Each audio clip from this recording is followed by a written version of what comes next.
No entanto, isso no entanto é importante, irmãos. Presta atenção aqui, que aqui é a cereja do bolo. No entanto, vocês observarão que existe um tema ou um assunto muito importante, a discussão que nós estamos tendo, que não está diretamente listado nessa pequena relação. Que assunto é esse? Ninguém citou Israel aqui. Cadê Israel? Ninguém fez menção a Israel. Por que esse tema não aparece explicitamente na lista que eu dei? Importante isso. Porque não há povos de Deus. Deus nunca teve a intenção de criar povos para si. Há um único povo de Deus. O plano eterno de Deus, exposto magistralmente por Paulo no primeiro capítulo da carta que ele escreve aos Efésios, aponta para aquele que está em Cristo Jesus. E nele a obra de criação é reiniciada, quando ele pega povos para fazer um novo tipo de homem completamente seu. Essa ideia ela é preservada apontando para quem? Para a descendência que veio da mulher. Entenda isso. Em algum momento da revelação, essa descendência ganhou expressão no povo de Israel. Assim como ganhou expressão em quem? Em Abel. Ganhou expressão em Abel, ganhou expressão em Noé, ganhou expressão em Abraão, em Isaac, em Jacó, em Israel.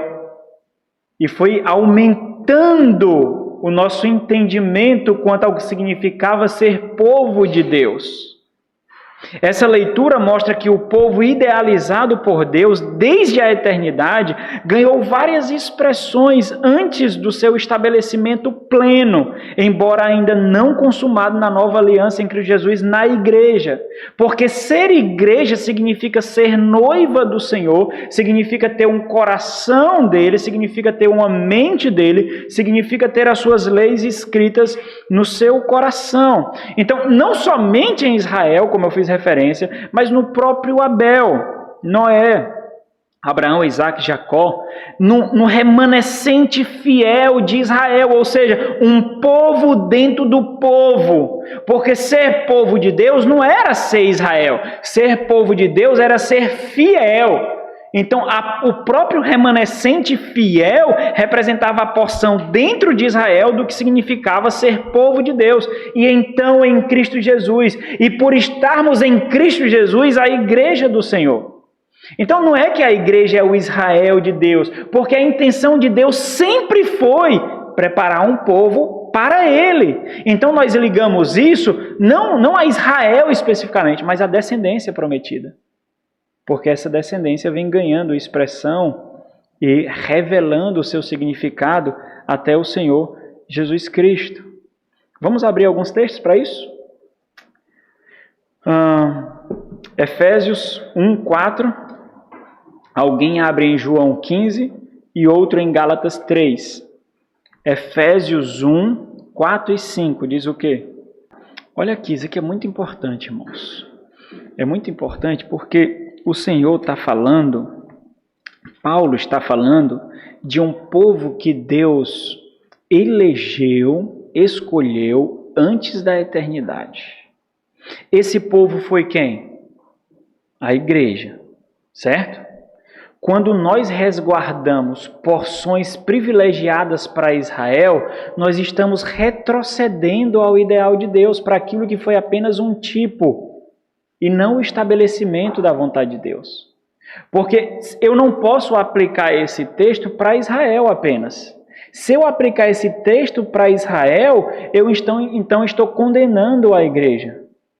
Eu tenho inevitavelmente que aplicar esse povo para a junção de judeus e gentios, sendo a igreja do Senhor. Caso contrário, eu estou retrocedendo para aquilo que era apenas um tipo, que era um tipo de ser povo, que era Israel. Mas vamos lá, João 15:5 diz o quê? Pronto. Essa expressão é muito importante porque fala da união mística com Cristo. Em Cristo. Em Ele. Nele. Nós somos os ramos enxertados nele.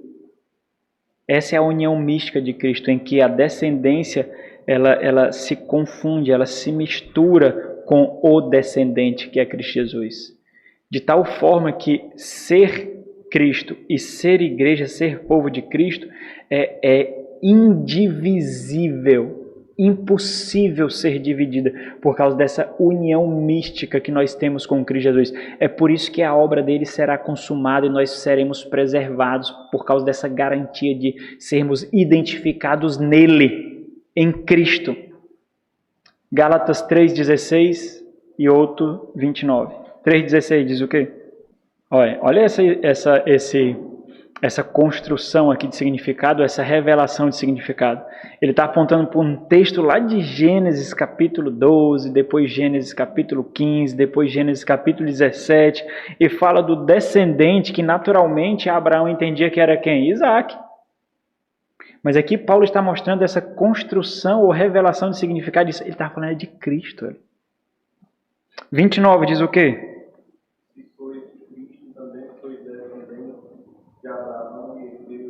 Aí, quem é o descendente? Cristo. Mas se sois de Cristo, também sois. Assim como Cristo é. Co-herdeiros. Descendente.